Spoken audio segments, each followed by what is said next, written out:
Oui, aujourd'hui, on peut faire sa veille commerciale, concurrentielle, automatiquement avec ChatGPT, avec des automatisations. Je vous montre dans cette vidéo comment faire votre propre application. Et doubler un concurrent et préparer une newsletter, il y a plein de cas, alors accrochez vos ceintures, c'est parti. Avec des outils gratuits ou très peu onéreux, aujourd'hui, on est capable de faire une veille commerciale qui auparavant était réservée à des établissements avec beaucoup plus de moyens. Dans cette vidéo, deux parties. La première, c'est je vous montre tout ce qu'on peut faire facilement, tout ce que vous allez pouvoir faire. Et puis la deuxième partie de la vidéo, je vous explique comment vous pouvez le faire. OK? Donc, bah déjà, ce que je vous ai montré là, c'est une appli, une petite application que j'ai développée et qui me permet d'aller surveiller ce que va faire un concurrent. Donc, j'identifie mes sources. Donc, je vais chercher les chaînes YouTube, les sites web, les posts sur les réseaux sociaux, etc. Et je vais noter tous les liens qui m'intéressent. Donc, si j'ai mis des liens en relation avec l'actualité. Là, j'en ai mis 3, mais si je veux en mettre 10, 50, évidemment, tout est possible. OK?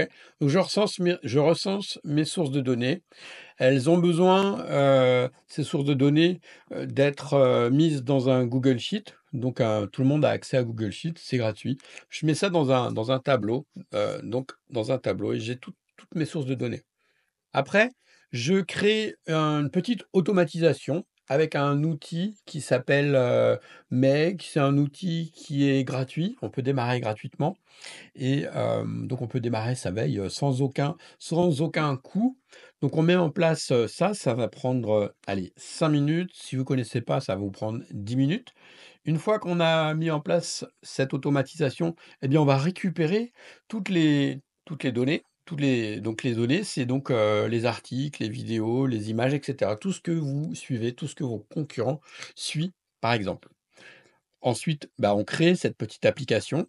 Donc là aussi, cette application, on peut la créer gratuitement avec un outil. Donc là, j'ai montré dans cette application-là, eh bien, elle permet de consulter mes articles, mais elle permet aussi d'aller pouvoir faire des actions dessus. C'est-à-dire que dans tout ce que m'a récupéré mon système en automatique, eh bien, je peux lui dire, ça m'intéresse, ça m'intéresse, je veux que tu résumes ça, je veux que tu fasses quelque chose de ces informations-là, ou alors ici dans la liste, bah, ça m'intéresse pas et je le supprime. OK? Donc j'ai mon application.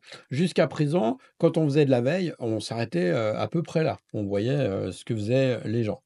Mais là où on peut aller encore plus loin avec l'intelligence artificielle et avec des petites applications, d'automatisation, on appelle ça des applications no code. C'est-à-dire qu'il n'y a pas besoin de savoir coder pour, heu, pour mettre en place ce que je vous montre. Eh bien, on peut déjà aller faire un premier tri parce que l'outil d'automatisation va peut-être récupérer des choses qui nous intéressent pas, et donc on fait le tri. Et puis, vous voyez ce bouton-là, on peut réécrire le contenu qu'on a récupéré. Donc, dans quel cas ça nous intéresse de réécrire le contenu qu'on a récupéré? Eh bien, peut-être qu'on va aller vouloir le publier sur un site WordPress. Mais tout ce contenu, on peut aussi s'en servir, pour être notifié. C'est-à-dire que dès qu'un concurrent fait quelque chose, eh bien, je veux recevoir un message, sur Discord, un message par mail, un message sur mon WhatsApp, bah, quels que soient les canaux que vous suivez, vous pouvez être notifié et en temps réel parce que cette automatisation-là, vous pouvez dire: «Bon, bah, je la lance une fois par jour ou une fois par semaine», mais je peux aussi dire: «Je la lance toutes les 5 minutes», si c'est vraiment crucial, ou tous les quarts d'heure. Et donc, dès que quelque chose est publié sur votre domaine, vous le savez quasiment, ou même vous le savez en temps réel, en fonction de vos besoins. Vous allez régler le niveau de notification. Si vous avez besoin d'être notifié toutes les 10 minutes, bah, vous pouvez tout à fait, voire toutes les minutes. Donc j'ai mon contenu. OK, jusque-là, ça, vous allez me dire, pas grand-chose de neuf. Là où ça commence donc à changer, c'est que je peux réécrire l'article. C'est pas une duplication, c'est une réécriture. Alors dans certains cas de figure, ça peut être intéressant. Par exemple, si je vends des articles, si je fais du SEO, si je monétise un blog, il y a plein de cas dans lesquels j'ai besoin de réécrire des news. Alors c'est pas je copie pas, je ne vole pas le contenu. Je récupère l'info que comme quoi tel contenu a été créé et je le réécris. Je réécris un contenu complètement original. Pour ça, on utilise différents outils. Il y a plein d'outils possibles, qui permettent de réécrire ce contenu. On peut le faire juste avec ChatGPT. Si on veut quelque chose de plus qualitatif, on va utiliser un outil tel que celui dont je vous détaillerai le fonctionnement un peu plus tard. À quoi ça peut servir, de lister toutes ces news de nos concurrents? Ça peut, par exemple, me servir pour faire un résumé pour une newsletter. Je sélectionne, 10 articles, je demande à l'IA, donc là, je fais mon tri avec l'appli que j'ai développée. Je lui dis: «Bah, là-dedans, tu sélectionnes ceux-là ou ces 3-là», parce que peut-être qu'il y en a qui sont redondants. Tu les sélectionnes et tu m'en fais un résumé. C'est-à-dire que je vais te demander pour chaque news, tu fais un titre, tu mets un petit résumé en 2, 3, 4 phrases et puis tu assembles tout ça et tu mets ça dans mon autorépondeur en mode brouillon et moi après, bah, j'ai juste à aller voir ma newsletter qui est préparée. J'ai juste à faire le tri, un peu de mise en forme, mettre ma touche et j'ai produit 90 de mon contenu, par exemple. Autre exemple, je peux me servir de ça, bah, pour, envoyer, on pourrait dire: «Je fais une image à partir de ce qui a été dit sur un média, qui est plus orienté image tel que Pinterest». Je peux faire des tableaux qui sont orientés des épingles qui sont, orientés, heu, en fonction de l'actualité, en fonction de ce que fait mes concurrents, de ce que font mes concurrents. Je peux aussi me dire: «Bah, tiens, tu fais un résumé et tu le transformes en audio et tu l'envoies dans mon groupe Telegram, dans un groupe Telegram, dans un canal WhatsApp». Tu fais un audio qui résume les infos clés. Ou alors, bah, tu en fais un post sur LinkedIn. Voilà tout ce qu'on peut faire. Il y a sans doute encore d'autres scénarios auxquels j'ai pas pensé. D'ailleurs, je vous invite, à aller récupérer dans la description ce document-là qui résume plus en détail tout ce qu'on va voir avec tous les outils dont je parle ici, dans la suite de cette vidéo. En commentaire, vous pouvez aussi me mettre s'il y a d'autres cas d'usage auxquels vous avez pensé, bah, n'hésitez pas à m'en faire part. Donc là, on a vu ce qu'on peut faire. Maintenant, on va voir comment on peut faire ça. Donc la première chose, ça démarre par ma feuille, Google Sheet. Donc là, j'ai mis on appelle ça des flux RSS. C'est-à-dire que si je vais sur, ce site-là, donc les docus, donc là, j'ai déjà l'information qui m'intéresse pour mon automatisation, mais quand j'arrive sur le site, voilà, au début, j'arrive sur un site comme ça, d'accord? Bah, comment je fais à partir de là pour, trouver mon flux RSS? Le flux RSS, c'est une norme, technique, c'est, un flux qui liste les dernières, actualités, qui liste les dernières publications d'un média. Pour ça, bah, vous allez ajouter à la fin de l'URL vous allez taper feed et voilà et on se retrouve avec ça. Des fois, il faut taper RSS, des fois, il faut un peu plus chercher. Ça marche aussi sur YouTube. Sur YouTube, on peut aussi avoir le feed d'une chaîne, OK? On a donc cette liste de flux. Donc on les assemble ici, d'accord? Après, on va avoir besoin d'une automatisation. Pour ça, bah, j'utilise l'outil Make. Donc Make, c'est un outil no code, c'est-à-dire qu'il n'y a pas besoin de savoir coder pour s'en servir. Et donc, vous voyez, le flux, il est très simple. Il pourrait même se limiter à 3 étapes. Là, j'ai rajouté une branche ici pour lui dire, «Publie ça sur Discord», parce que j'avais envie d'avoir une notification dans mon canal Discord et bah, si je vous montre ce que ça donne sur le Discord.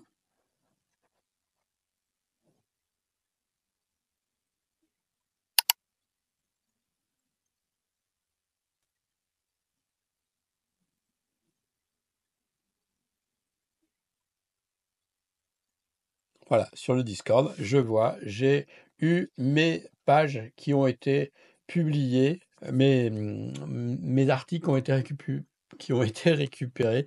Je suis notifié sur le Discord. Je reviens sur mon scénario. Donc ça me sert, moi, quand je crée mes scénarios, au début, j'envoie le message sur Discord pour voir si ça a bien marché, si j'ai bien récupéré les infos. Donc là, on lui passe en entrée la feuille. Donc là, c'est une feuille qui s'appelle liste des flux RSS, qui est connectée à mon compte Google, qui est sur mon compte Google Drive. OK, donc je lui dis juste le nom de la feuille, le nom de l'onglet. OK, et puis c'est tout. D'accord. Là, j'avais mis maximum, je lui ai dit tu me retournes que 3 lignes. OK, évidemment, vous ajustez si vous en voulez 10, 50, 100. Ensuite, on a RSS, donc ça va chercher les flux RSS qui sont dans ma feuille ici, vous voyez, vous vous rappelez? Donc on a les flux RSS. Je lui ai dit: «Tu les récupères». Là, je récupère tous ceux sur une dizaine de jours. Alors évidemment, si je lance cette automatisation tous les 10 jours, tous les jours, je mettrai ça, -1. C'est-à-dire que si je les lance tous les matins à 1 heure du matin, je vais lui dire: «Tu les récupères» et aujourd'hui, now ça veut dire aujourd'hui, jusqu'à, la veille, donc -1. OK? Et donc -10 si c'est pour, 10 jours, -5 pour 5 jours, depuis cette date-là jusqu'à cette date-là. OK? Comme c'est des processus que vous allez, automatiquement lancer tout le temps, eh bien, on a besoin de ce genre de choses. Donc là, qu'est-ce qui nous intéresse? Donc pour notre démo, ici, maximum, donc là, c'est pareil, on va lui dire, «Tu m'en retournes plus». OK. Et après, tu vas aller alimenter la feuille Google qui va contenir tous les articles et tu récupères ici les informations, donc toutes les informations finalement qui sont disponibles dans le flux RSS, le titre, la description et cetera et cetera. S'il y a alors ça, j'ai cherché un peu, s'il y a plusieurs articles, en fait, il boucle tout seul, il fait tout seul, il va tous les récupérer, il va faire toutes les lignes. Il y a pas besoin de rajouter un répéteur. Moi, je pense qu'on peut la lancer. Alors, je vais vous montrer liste des flux ici. Donc là, j'ai mes articles. Donc pour l'instant, il y a les 3 que j'avais, récupérés quand j'ai fait mes tests. Donc si je lance ici, hop, donc là, il va sur la feuille, il récupère les flux et il alimente la feuille Google Sheet. Google Sheet, si j'y retourne, donc là, vous voyez, il tourne plusieurs fois. Voilà, il récupère des infos. Alors là, il y a des infos en double puisque j'ai refait les mêmes dates. Si vous faites, tous les jours, eh bien, il va pas il va récupérer que les derniers. Vous allez faire votre, filtrage par date. OK? Les scénarios que je vous montre là, ce sont des scénarios de démo qu'on peut évidemment complexifier ou améliorer, autant qu'on veut. Par exemple, on pourrait dire ici, bah, tu me rajoutes, un gestionnaire, d'erreur si on est dans un flux automatique et qu'on veut que tout fonctionne bien ou si c'est pour un client, on va gérer tous les cas particuliers, évidemment. D'ailleurs, si vous avez besoin de cette automatisation dans votre entreprise, vous pouvez évidemment me contacter. Mes coordonnées sont dans la description de cette vidéo et je me ferai un plaisir de vous aider à mettre ça en place pour votre cas particulier. On en était où? Donc, on a dit que voilà, on est là, on a fait ça, on a récupéré nos articles. Maintenant, l'application, ça, ce que je trouve fabuleux, c'est qu'on va utiliser cet outil qui s'appelle Glide. Donc, c'est un outil payant, mais qui permet de démarrer gratuitement et de faire une application. Donc ici, j'en ai fait plusieurs. Donc, mon application. Donc le lien, toutes les infos, tous les outils sont dans la description de cette vidéo. Vous les retrouvez facilement. Donc moi, j'ai créé deux pages dedans. J'ai créé une première page qui récupère les infos. Comment il est alimenté, Glide? Bah, il est alimenté simplement à partir de la feuille Excel, de la feuille Google Sheet. Donc c'est pour ça que c'est hyper simple à mettre en place. Donc j'ai ici Comment ça fonctionne? Donc j'ai 2 écrans. J'ai un qui s'appelle «Consulter», qui permet simplement de voir les articles et un autre qui permet de les sélectionner et ensuite d'appeler, les automatisations dont j'ai parlé plus tôt. Si je regarde ici «Consulter», comment c'est composé? En fait, quand on clique là, on voit les composants de la page et les composants de la page donc se trouvent les composants de la page se trouvent là. Ici, j'ai donc sélectionné la feuille de mon document Google Sheet. Là, j'ai mis plusieurs onglets, donc j'ai pris celui qui m'intéressait. Et puis là, j'ai les champs. Les champs, en fait, ça correspond simplement ici. Vous voyez, j'ai dit que la première ligne, elle avait des en-têtes, donc titre, description, abstract. Un qu'on va servir un peu plus tard, résumé. Alors là, oui, je vais vous partager une petite astuce pour l'image. J'ai fait une petite... il n'y a pas toujours des images. Pour améliorer ça, ce que j'ai fait, c'est que j'ai fait un petit script qu'on retrouve ici dans les app scripts. Il y a 2 scripts en fait. Il y a celui-là, il va simplement aller extraire l'URL de l'image. OK, il va chercher dans les métadatas. Bon, vous regarderez en détail, hein, ça je vais aussi vous le donner et vous le mettre ici dans le document pour que vous ayez toutes les infos. Hop, je vous rajoute ça. Voilà, c'est cadeau. Donc on a le script. Je remettrai ça après au propre après la vidéo. Donc j'ai un premier script qui va rajouter ça. Et j'ai un deuxième script qui, lui, lorsque on insère une ligne, il va regarder si la colonne ici, image, elle est vide. À ce moment-là, il va aller chercher l'URL de l'image dans les métadonnées. OK. Pareil, je vous mettrai ça dans le document, comme ça sera facile. OK. Donc là, on en est ici. Donc on a récupéré nos publications, on a fait une application.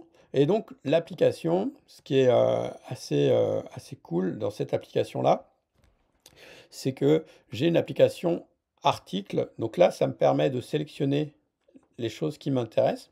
Quand je sélectionne, eh bien en fait, comment je fais ça pour la sélection? Simplement, dans la feuille Excel, bah, j'ai rajouté ici cette case. Donc ça, c'est une case, c'est un type booléen. Booléen, c'est 1 ou 0. Et dans Glide, eh bien ici, je j'ai créé une collection de type checklist. OK, et il le fait automatiquement. Vous voyez, si je clique là, il va automatiquement adapter la mise en forme. Donc c'est vraiment simple à prendre en main. Honnêtement, entre le moment où j'ai entendu parler de l'outil et le moment où j'ai publié ma première application, ça a dû me prendre 10 minutes. Il y a un truc que j'ai cherché, c'était comment rajouter un bouton parce que je cherchais juste là et j'ai vu qu'après c'était ici dans les composants de ma page qu'il fallait cliquer et là il y a plein de composants.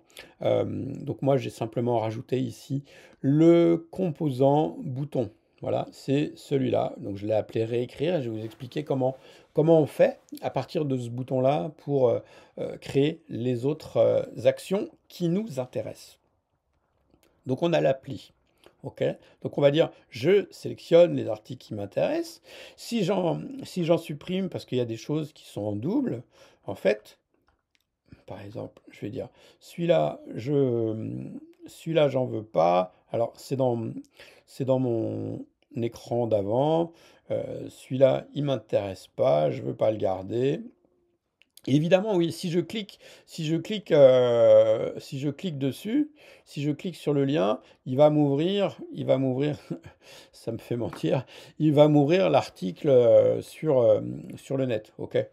Donc là, par exemple, je ne veux pas garder celui-là, je vais le supprimer. Et en fait, qu'est-ce que ça fait? Bah, ça le supprime simplement de ma base de données Excel ici, OK? Donc c'est pour ça que c'est vraiment hyper facile. Ça s'appelle un CRUD. Ça permet de faire des create, retrieve, update, delete de tables. Donc très facilement, on peut mettre à jour ces données. Ensuite, donc, je parlais du bouton qui nous intéresse. Comment j'ai cherché, comment je fais maintenant à partir de ça pour déclencher un traitement. Donc, bah, j'ai utilisé un webhook. Alors, je retourne dans Make. Je ne vais pas sauvegarder mes changements. Et ici, c'est là où je vais faire des actions à partir de mon application. Le webhook, il est exécuté chaque fois qu'il y a une action, chaque fois qu'il y a un appel de cette URL-là. Donc là, j'ai une URL qui m'a été donnée par Make. Et chaque fois que cette URL-là est appelée, il me déclenche ces actions-là. Dans Glide, ici, si je regarde mon bouton, alors mon bouton, qu'est-ce que j'ai fait ici? Je lui ai créé une action. Ici, on a des actions parce que j'ai enchaîné deux choses. Je fais un son et après, j'appelle le webhook. OK? Le webhook qui est ici. Et quand je lance ce webhook, eh bien, ce script-là se lance. Pareil, là, j'ai utilisé l'astuce du Discord au début pour vérifier que je récupérais bien mes infos et j'ai fait des notifications. Après, quand il y a une route qui vous intéresse plus, eh bien, vous faites enable ou disable route. OK? La disable route, c'est-à-dire qu'il exécute plus cela. Donc après, eh bien, comment je l'alimente? Bah, je vais récupérer ma feuille. Cette fois, je prends ma feuille Google Sheet, je prends les onglets articles, et là, je fais un filtre ici. Je lui dis, rappelez-vous, la checkbox, eh bien, résumé égale true, et donc ça va récupérer que les articles que j'ai cochés. Et à partir de là, eh bien, je fais ce que je veux. Donc là, je lui ai mis un itérateur qui va parcourir toutes les colonnes qui ont été sélectionnés. Et puis bah là, je lui dis, tu m'alimentes, tu m'envoies un message sur Discord et tu appelles. Donc là, c'est là où on a plusieurs choses possibles.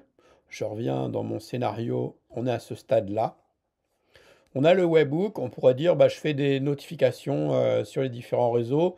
Je pourrais aussi le faire à partir de là, hein. Ce serait plus logique d'ailleurs. Si je veux juste de la notification, j'ai juste besoin d'un seul scénario. Et ici, je vais dire bah, dès qu'il y a un nouvel article, tu le balances sur tous les réseaux qui vous intéressent. Mais moi, je voulais qu'il y ait d'abord une phase de sélection manuelle et puis ensuite, je fais mes traitements. Donc, bah, mon traitement numéro 1, ça va être réécrire un article WordPress. Plusieurs façons de faire ça. On pourrait dire, ici, on pourrait dire, tu crées un chat complétion, hop, moi j'utilise donc ChatGPT de OpenAI. On utilise cette fonction-là. J'aurais pu lui dire, tu fais un chat complétion à partir du titre et du résumé, ou même je t'envoie l'URL et tu la réécris. Et ça, c'est tout à fait possible. Ça fonctionne. Vous pouvez faire ça. Ou on peut aussi utiliser un outil qui est spécialisé. Il y a différents outils qui génèrent des articles, c'est-à-dire quand vous le faites tout seul, comme ça vous allez vous rendre compte qu'il y a des fois il y a des défauts, que c'est pas structuré comme vous voulez, que le ton est pas bon, etc. Donc on peut aussi passer par des outils tiers. Moi j'ai utilisé un outil qui s'appelle Scribouillard. Donc là c'est pareil, dans le document qui est lié, je vous ai fait, comment dire, je vous ai mis le lien. Et là j'avais fait hier, j'avais lancé et je lui avais demandé bah, de créer ce document. Voilà. Comment j'ai fait pour m'interfacer avec Scribouillard? Eh bien, c'est très simple. Je suis allé chercher, donc, quel que soit l'outil, il y a Scribouillard. Vous pouvez aussi utiliser TextBulker. Et il y en a sans doute d'autres. Il y a celui de, il y a Perroquet. Enfin, il y a plein d'autres outils qui font ça, évidemment. À chaque fois, la mécanique, c'est la même. Dans la doc, vous cherchez l'API. Et dans l'API, on vous explique comment faire pour appeler les choses. Donc en général, on fait un premier test avec curl. Si on ne sait pas, on demande à ChatGPT. Donc en fait, il nous dit comment on l'appelle et les paramètres à appeler. OK? Donc là, en général, les API permettent d'être appelés via une URL. C'est ce que j'ai fait ici. J'ai fait ma requête HTTP. Dans ma requête HTTP, je mets d'abord les headers. Donc le header, il y a l'autorisation, c'est la clé API qui est là. Donc c'est une clé secrète. Si vous donnez votre clé à quelqu'un, eh bien ce quelqu'un pourra utiliser votre compte et se servir de vos crédits.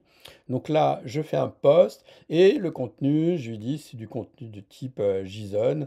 Et dedans, eh bien, tu prends ce titre-là, je veux une longueur moyenne, est-ce que tu mets une vidéo ou pas? Et là, je lui dis, bah, comme j'ai relié un blog WordPress à ça, eh ben, je lui ai dit, hop, tu m'envoies ça sur ce blog numéro tant.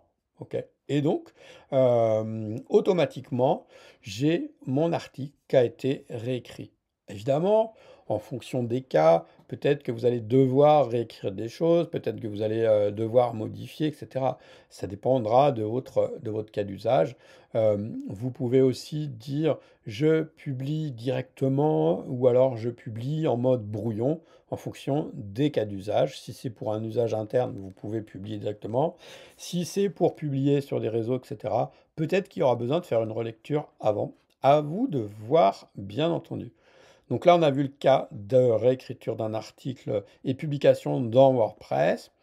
Bah, on pourrait aussi imaginer un autre cas, c'est on fait un résumé, c'est-à-dire que je prends la liste de tous mes articles, je les envoie à ChatGPT, je lui dis voici 10 articles, à partir de ces 10 articles, pour chaque article, tu me fais un titre, tu réécris un titre, un résumé, tu mets lien et tu prépares une newsletter, là par exemple avec GetResponse, mais avec un autre logiciel de newsletter, ça marchera aussi. Et là, on a encore un autre cas d'usage. Et puis pareil, bah, vous avez compris, si je veux ici, à la place que ce soit envoyé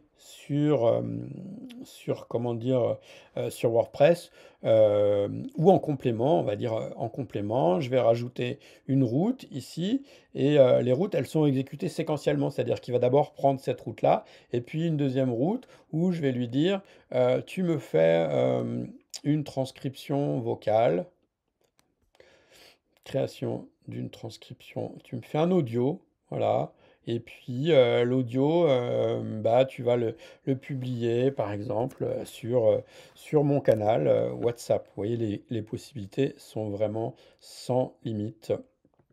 OK, on va passer là, évidemment, il y a les petits paramètres, à écrire et cetera. Franchement, c'est très simple à mettre, au point. Là, la vidéo, elle fait 27 minutes. J'ai pris le temps de vous expliquer. Vous voyez que sans expérience, en 15 minutes, vous avez une V1 de votre outil de veille, veille moderne qui vous permet donc non seulement d'être averti, d'avoir des notifications en temps réel de ce que fait vos concurrents, de les surveiller, mais en plus, vous allez pouvoir les doubler, vous allez pouvoir utiliser ce que font vos concurrents pour l'agréger, pour créer des résumés, pour publier sur les réseaux, etc. Ça ouvre un champ de possibilités infini. Voilà. Vous avez dans la description ce document que je vais enrichir après la fin de cette vidéo pour vous préciser pas à pas comment ça se passe, les outils que vous allez pouvoir utiliser. Vous retrouvez aussi mes coordonnées si vous avez besoin d'un coup de main. La manière dont je peux vous accompagner, j'ai trois manières différentes. Soit je le fais en do it yourself, c'est-à-dire que je vous donne des vidéos, des modes d'emploi et vous vous débrouillez. Il y a un mode Done with you, c'est-à-dire qu'on fait des appels, un, 2, 3 appels par mois et on avance ensemble sur votre problématique. Je vous débloque là où vous voulez pas. Ou sinon, vous avez aussi le mode Done for you où je fais pour vous, sur la base de votre cahier des charges, je vous réalise les scénarios dont vous avez besoin pour effectuer une veille commerciale, une veille concurrentielle et devenir le premier de votre secteur. Vous êtes abonné, j'imagine, et vous avez mis aussi un like à cette vidéo. Ciao, à plus, c'était Philippe.